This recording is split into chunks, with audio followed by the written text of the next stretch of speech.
mga nakalipas na panahon, ang jeepney ang itinuturing na hari ng kalsada. Hindi sa dahil sila ay matitikas, kundi dahil sila ay nagbababa ng pasahero kahit saan nila gusto at may kaugalian din sila nakakanan o kakaliwa na hindi man lamang gumagamit ng signal light. Kahit pa nga mga simpleng traffic rules ay hindi nila magawa. Sa madaling salita, ang mga driver ng mga nasabing jeepney ay hindi kayang sumunod sa mga simpleng traffic rules. At ngayon nga mga paps ay nakakasalamuhan na natin ang bagong umupo sa pagiging hari. At ito ay ang mga electric e-bike. Kung saan, ang mga driver ng nasabing sasakyan ay hindi man lamang sumalang sa tamang pagkasanay sa mga LTO District Office. At sa katunayan, wala ding lisensya ang mga driver nito mga paps.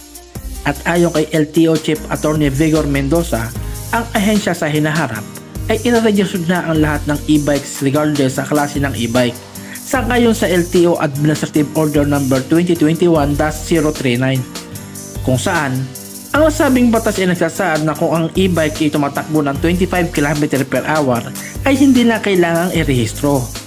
At ngayon nga mga paps ay nagpasa ng proposal ang LTO na kahit na tumatakbo ng 25 km per hour ang e-bike, kung gagamitin ito sa national highway kagaya ng EDSA at kung ang nagmamaneho ay minor de edad at walang valid driver license, ay mayroong problema dito sang-ayon kay Vigor Mendoza. At dito nga, kahit na anong bilis pa ng e-bike, as long as na ginagamit ito sa national highway, ay kailangan nakaregistered sa LTO ang nasabing e-bike at kailangan ng valid driver license. Ikaw, sang-ayon ka ba sa panukalang batas na ito ng LTO?